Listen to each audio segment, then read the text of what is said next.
I am light, I am light. I am light, I am light.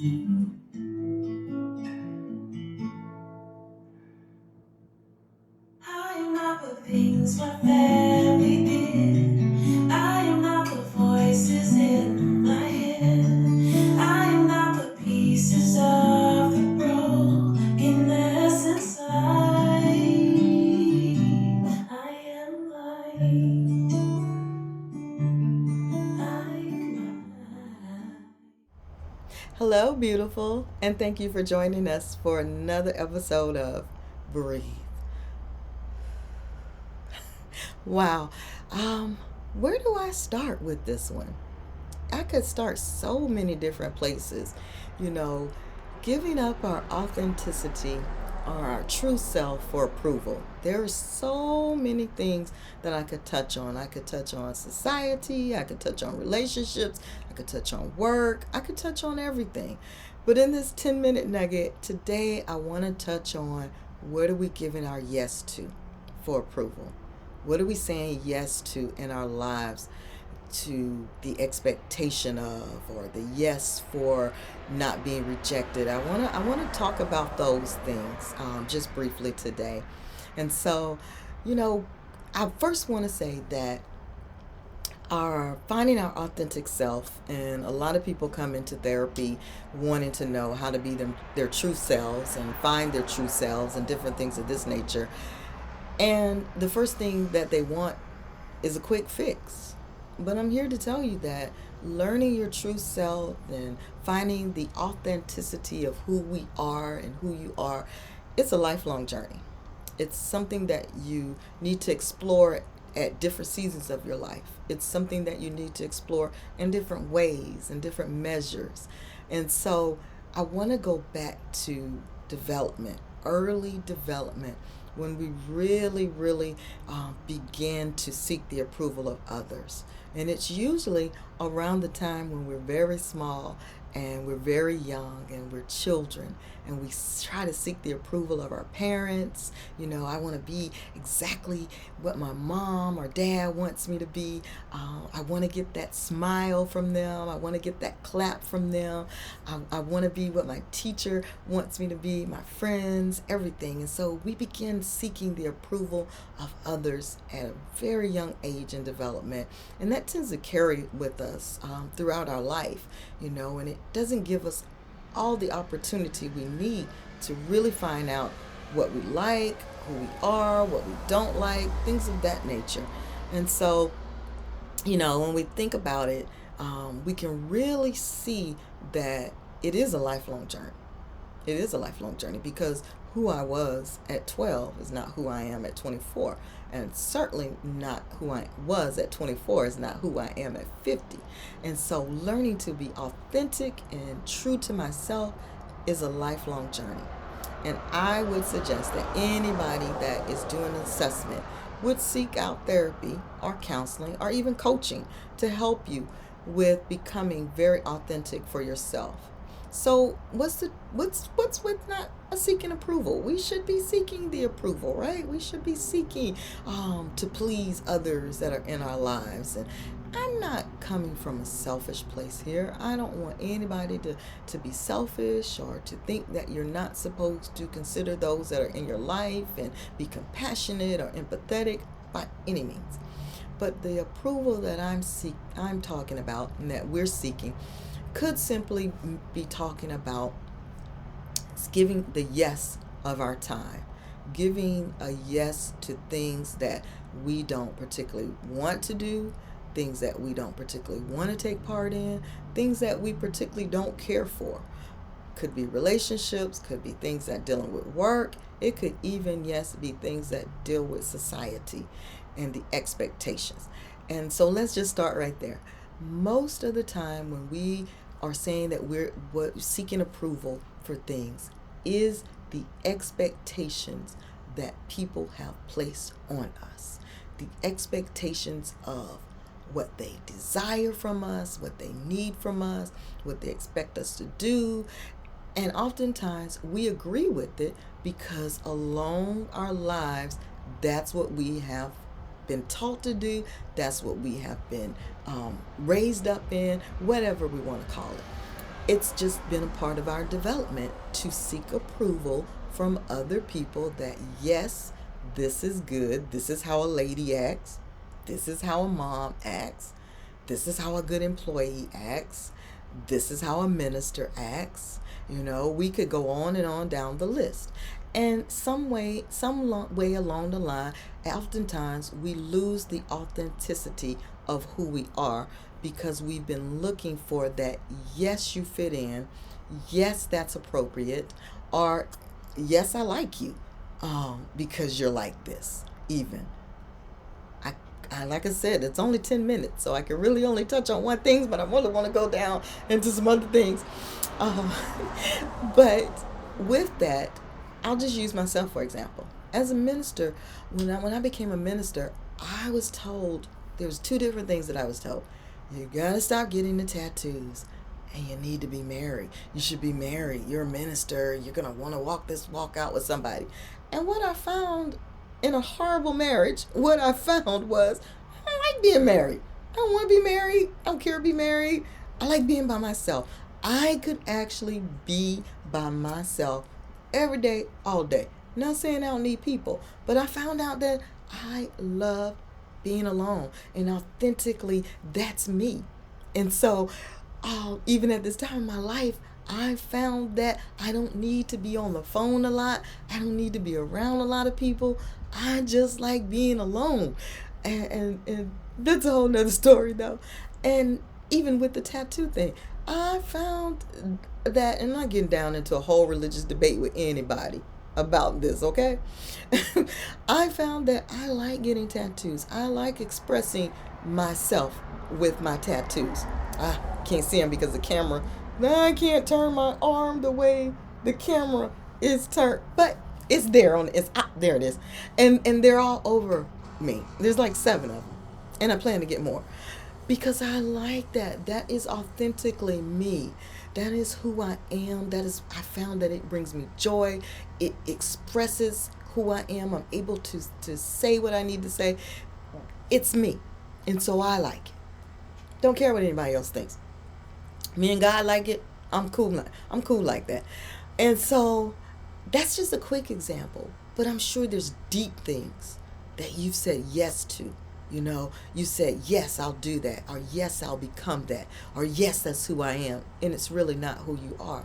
But you've given up really who you are to be accepted, to meet expectations, to not be rejected, and yes, not to disappoint people.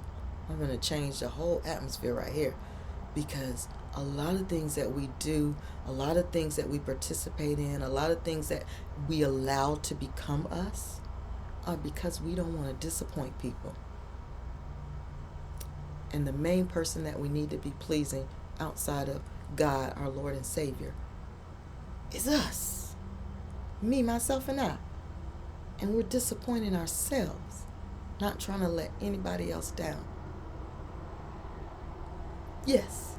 You want to know what hurts in giving up our authenticity for approval?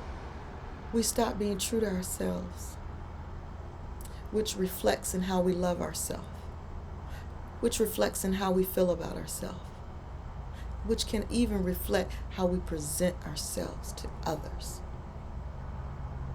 It affects it all. Again, this is a lifelong journey. It's not something you go sit down and you take an assessment and you say, oh, yes, that's who I truly am. I want to be like that the rest of my life. It's a walk. It's a process. It's not a sprint. It may be a fast-paced walk sometimes, but it's not a sprint. Take time and find out what you really like, who you really are, what pleases you, what brings you joy, what makes you true to yourself. Because when you can be true to yourself, you can really be true to other people. The whole reason that some of us can't get along with other people. The whole reason that some of us have these high expectations of other people is because we don't like ourselves.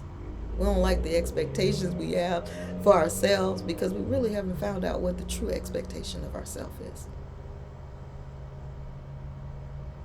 Yeah, I put a pause in there because you need to pause and think about that. I could go on and I could talk about the expectations of society, of being approved in beauty, being approved in intelligence, being approved in racism, being approved in a whole lot of things. But today I just wanted to come with this brief episode on this beautiful, beautiful day, this beautiful Florida day, and say, what are you giving your yes to that you really don't want to give your yes to? What are you giving your time and your efforts and expectations to that you really don't want to give your expectations to? That is causing you not to feel too good about yourself or really even understand yourself. Is it a toxic relationship? Is it a career that you really can't stand? And I don't want to hear that we all got to make money. You can enjoy what you do and make money too. Is it an expectation that the church that's really not of God has been put on you? Is it that expectation? What are you not being true to yourself about? You know me, I'm going to challenge you. And in this episode's challenge, I really want to challenge you. I want you to sit down, and you know me, I want you to write it out because evidence-based practice and theory has proven that writing something down brings out the creativity in us, and it also helps us to process things a lot better. And so with that, I want you to write down just 2. I was going to say 3. You know me, I like those odd numbers, even against all things when I do therapy. But I'm going to do 2. Give you a break. And if you can't come up with 2, at least try 1. But I want you to write down 1 thing, 2 things, just 2,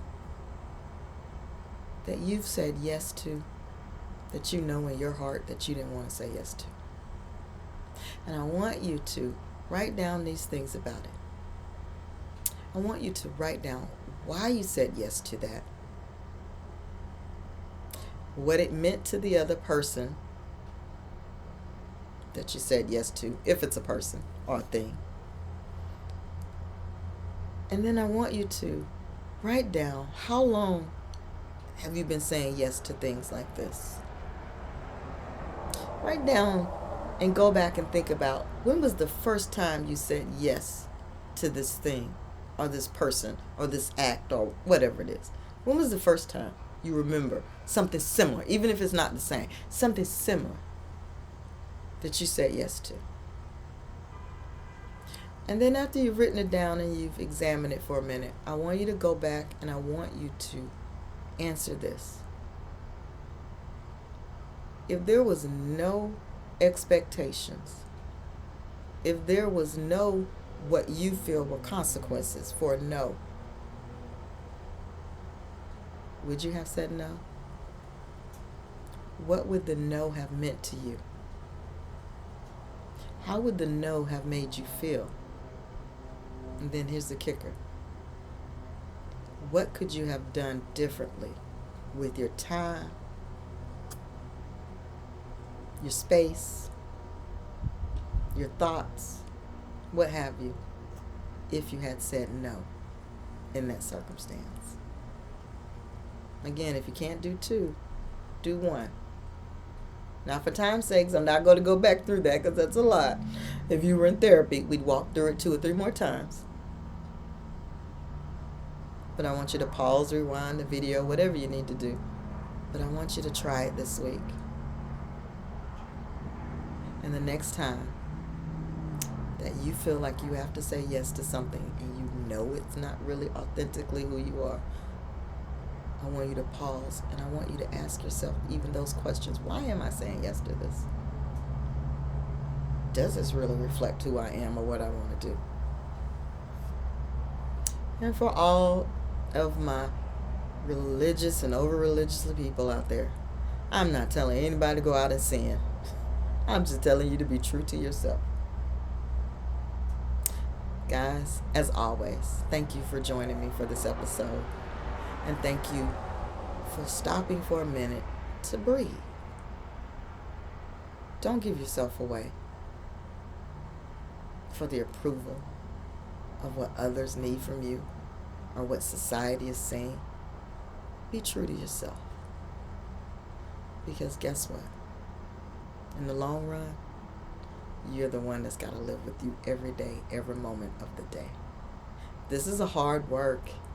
And let me tell you, even sometimes when you stop and think about becoming your authentic self, there's some things you ain't going to like about your authentic self. We'll deal with those on another day and another time. But for now, if there's subject matter that you want to see or that you want to hear in these nuggets, drop us an email or even visit us on Facebook or Instagram and DM us, and I'll get to those subject matters also. Again, thank you for joining me for another episode of Breathe. God bless you, and you have a wonderful day, beautiful. Bye. Things that cause me pain.